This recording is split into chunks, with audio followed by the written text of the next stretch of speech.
안녕하십니까. 4월 29일 수요일 말씀 묵상 함께 시작하겠습니다. 오늘도 말씀으로 하루를 시작하시는 귀한 성도님들, 그 가정과 생업 가운데 주님의 은혜가 충만하시기를 기도합니다. 오늘 묵상하실 본문은 사무엘하 24장 10절에서부터 17절까지 말씀이고요. 통독하실 말씀은 열왕기하 14장부터 16장까지입니다. 오늘 본문에서는 다윗이 하나님의 진노로 말미암아 3일의 전염병을 선택하는 모습을 볼 수 있는데, 그 가운데 또 다윗은 하나님 앞에서 중보자의 역할을 감당하거든요. 이걸 통해서 하나님께서 우리에게 얼마나 큰 은혜를 주셨는가를 한번 생각해 볼 수 있었으면 좋겠습니다. 그런 말씀을 보시고 묵상을 이어나가도록 하겠습니다. 다윗이 백성을 조사한 후에 그의 마음에 자책하고 다윗이 여호와께 아뢰되 내가 이 일을 행함으로 큰 죄를 범하였나이다. 여호와여, 이제 간구하옵나니 종의 죄를 사하여 주옵소서. 내가 심히 미련하게 행하였나이다.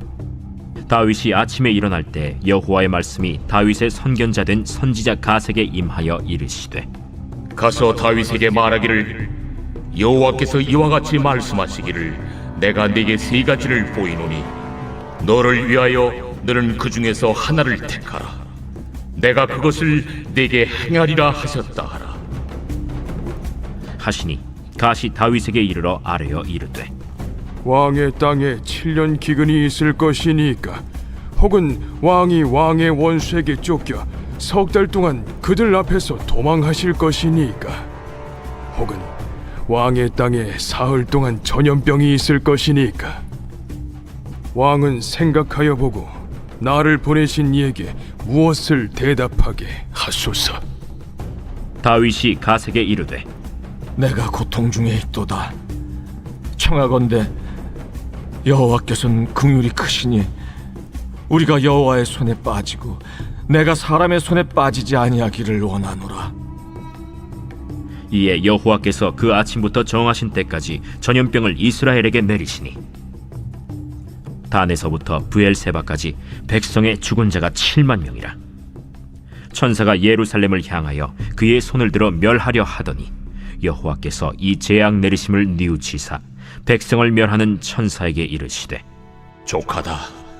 이제는 내 손을 거두라 하시니 여호와의 사자가 여부수 사람 아라우나의 타작마당 곁에 있는지라. 다윗이 백성을 치는 천사를 보고 곧 여호와께 아뢰어 이르되 나는 범죄하였고 악을 행하였거니와 이 양무리는 무엇을 행하였나이까?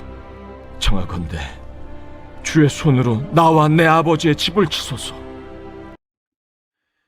지난 시간에 다윗이 인구조사를 한 것을 보았는데, 오늘 본문에서 보시다시피 결국 다윗은 자신이 인구조사를 행한 것이 잘못임을 깨닫고, 이스라엘은 자기 손이 아니라, 왕의 손이 아니라 하나님의 손에 의해 통치되는 나라임을 인정하게 되고 있습니다. 이 상황에서 다윗이 해야 할 일이 무엇인가? 결국 모든 것을 하나님께 아뢰고 그 말씀에 순종하는 것, 그게 바로 이스라엘의 왕이 행해야 할 일인 거죠. 이방 나라에서는 왕은 명령하는 사람이고 순종하는 사람이 아니죠. 하지만 이스라엘의 왕은 하나님의 신하임을 인정해야 했고요.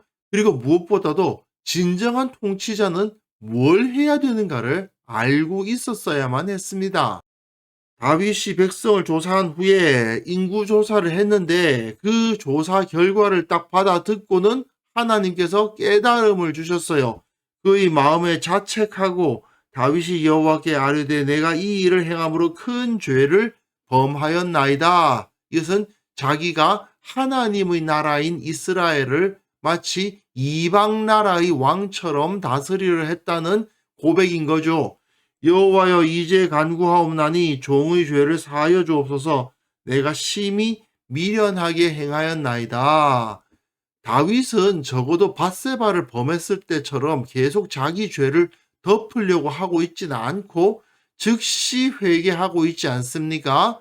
그런데 하나님은 이것을 통해서 이스라엘을 치시기로 마음을 먹으신 겁니다. 그래서 다윗이 아침에 일어날 때에 여호와의 말씀이 다윗의 선견자 된 선지자 갓에게 임하여 이르시되, 가서 다윗에게 말하기를 여호와께서 이와 같이 말씀하시기를 내가 내게 세 가지를 보이노니 너는 위하여 너는 그 중에서 하나를 택하라. 내가 그것을 내게 행하리라 하셨다 하라 하시니. 자, 형벌을 이스라엘이 받을 수밖에 없는 겁니다. 물론 이렇게 자기가 받을 벌을 선택할 수 있게 해주시는 것도 하나님께서 다윗의 기도를 들으셨고 그 형벌을 경감받을 수 있는 기회를 주셨다는 의미죠. 하지만 이 세 가지 선택지 중에서 어느 것도 그렇게 가벼운 것은 없었습니다. 다시 다윗에게 이르러 아뢰어 이르되 왕의 땅에 7년 기근이 있을 것이니까, 혹은 왕이 왕의 원수에게 쫓겨 석 달 동안 그들 앞에서 도망하실 것이니까, 혹은 왕의 땅에 사흘 동안 전염병이 있을 것이니까 왕은 생각하여 보고 나를 보내신 이에게 무엇을 대답하게 하소서 하는지라. 자, 7년 기근과 석 달의 쫓김과 3일의 전염병인데, 첫 번째 7년 기근은 선택할 수 있는 게 아니에요. 앞에서 사울이 기브온 사람들을 핍박함으로 말미암아 어떤 일이 벌어졌습니까? 3년 기근이 있었어요. 3년 기근이면 이스라엘이 거의 황폐화되다시피 하는 겁니다. 7년 기근은 선택할 수 있는 게 아닙니다. 하나님은 이걸 통해서 이스라엘에 7년 기근을 주실 정도의 벌을 내리실 마음을 갖고 계시기까지 하셨다. 그러나 내가 그 죄를 경감하여 둘 중에 하나를 선택하라 이거죠. 3으로 시작되는 둘 중에 하나를 선택하라. 하나는 왕이 왕의 원수에게 쫓겨 석 달 동안 도망 다니는 것, 그리고 또 하나는 사흘 동안 전염병이 있는 것인데, 다윗이 갓에게 이르되 내가 고통 중에 있도다. 청하건대 여호와께서는 긍휼이 크시니 우리가 여호와의 손에 빠지고 내가 사람의 손에 빠지지 아니하기를 원하노라 하는지라. 왕이 왕의 원수에게 쫓긴다는 것은 원수가 사람 아닙니까? 사람의 공격을 당하는 겁니다. 사흘 동안의 전염병은 하나님께서 직접 치시는 거 아니냐는 겁니다. 하나님께서 직접 때려 주십시오 이렇게 말한 거거든요. 근데 앞에서 다윗이 인구조사를 한 이유가 뭡니까? 자기와 자기가 다스리는 사람들의 힘으로 이 땅에 부국 강병을 이루려고 한 거죠. 하지만 이제 다윗은 이스라엘은 사람의 능력으로 다스리는 나라가 아님을 깊이 깨달았기 때문에 징벌을 선택할 때에도 사람의 손이 아닌 하나님의 손에 직접 맡기고자 한 겁니다. 물론 이 왕의 원수가 하나님의 섭리 안에서 다윗을 쫓겠지만 그 통해서 맞느니 하나님이 직접 나 때려달라고 한 거예요. 이에 여호와께서 그 아침부터 정하신 때까지 전염병을 이스라엘에게 내리시니 단에서부터 브엘세바까지 백성의 죽은 자가 7만 명이라. 네, 많이 죽었습니다. 그 칼을 뽑는 자, 즉 전쟁에 나갈 수 있을 만한 남자의 숫자가 80만 명이었으니까 대충 추정해 보면은 300만 명 정도의 인구가 된다고 볼 수 있는데 그 중에 7만 명이 죽었으니 결코 적지 않은 숫자죠. 언뜻 생각하면 다윗이 인구 조사를 했는데 왜 그 백성들 7만 명이 죽었나 이런 생각을 할 수도 있지만 이 모든 일이 사실은 하나님께서 이스라엘을 향해서 진노하셨기 때문에 그들을 치시려고 다윗을 격동시키셔서 이 일이 시작되었다는 것을 우리는 잊어서는 안 되죠. 이 모든 것은 다 하나님께서 이스라엘에게 대한 진노 때문에 시작된 일이었다는 것을 잊지 않아야 됩니다. 그러니까 7만 명의 사람들이 죽게 된 거예요. 물론 다윗도 범죄했지만 다윗만의 범죄는 아니었다. 그리고 천사가 예루살렘을 향하여 그의 손을 들어 멸하려 하더니 여호와께서 이 재앙 내리심을 뉘우치사 백성을 멸하는 천사에게 이르시되 족하다. 이제는 내 손을 거두라 하시니 여호와의 사자가 여부수 사람 아라우나의 타작마당 곁에 있는지라. 예루살렘은 이 전염병 재앙으로부터 예외가 된 거예요. 근데 그 상황에서 다윗의 모습을 보십시오. 다윗이 백성을 치는 천사를 보고 곧 여호와께 아뢰어 이르되 나는 범죄하였고 악을 행하였거니와 이 양무리는 무엇을 행하였나이까?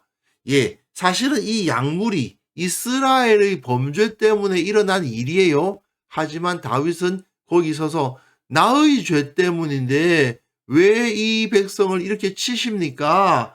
청하건대 주의 손으로 나와 내 아버지의 집을 치소서. 나를 치시고 이 백성들을 구원해 달라고 기도하고 있는 거죠. 이것을 우리는 중보라고 부릅니다. 마치 모세가 이스라엘이 금송아지를 숭배했을 때 하나님 앞에 서서 이스라엘을 위해서 중보했던 것처럼 다윗도 중보자의 역할을 감당하고 있는 거죠. 물론 모세는 금송아지를 숭배한 죄와는 아무 상관이 없는 사람입니다. 그에 비해서 다윗은 죄가 전혀 없지는 않아요. 그러나 다윗은 하나님 앞에 온전히 회개했고 그 태도가 완전히 바뀌었습니다.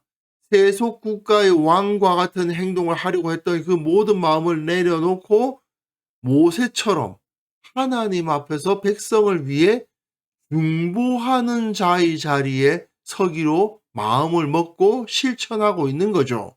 그러니까 세상 나라에서는 백성들이 왕을 위해서 부역을 하는데 하나님의 나라에서는 백성들의 안전을 위해서 왕이 자신을 헌신합니다. 결국 이것이 예수님을 통해서 우리에게 나타난 하나님의 은혜이고 그리고 하나님께서 우리를 통치하시는 방식인 거죠. 분명 다윗은 부족하고 어리석었습니다. 이웃의 세속국가 왕들이 사용하는 방법으로 자기 권세를 강화하려 했고 그 유혹을 실천하고 말았습니다. 왜 하나님이 이스라엘에게 진노하셨는지 정확하게 알 수는 없지만 어쩌면 이스라엘 전체가 다윗처럼 이방 나라의 풍속을 받아들이고 있었기 때문에 이스라엘을 벌하시려고 다윗의 숨어있는 욕망을 사용하신 것일 수도 있습니다.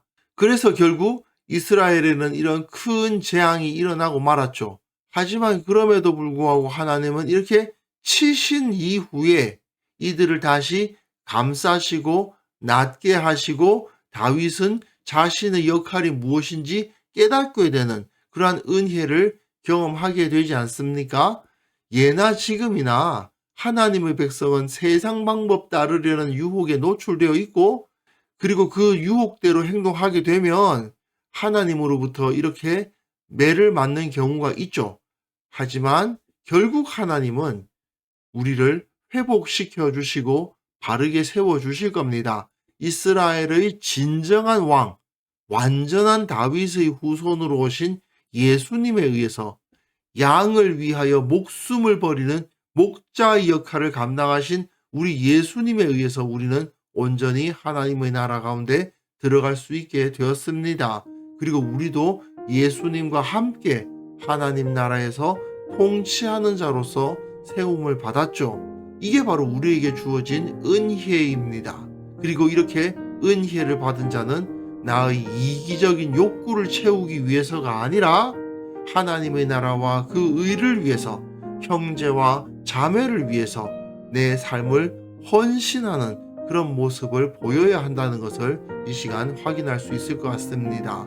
그래서 이 시간 함께 기도하실 때에는요, 우리가 세상의 가치관이나 방식을 따르지 않게 하옵소서. 신앙적인 정체성을 온전히 확립하게 하옵소서. 우리 교회가 세상적인 논리가 아니라 하나님의 진리만을 추구하는 참된 공동체가 되게 하여 주옵소서. 그 은혜를 온전히 나타나게 하옵소서. 함께 기도하는 시간 가졌으면 합니다.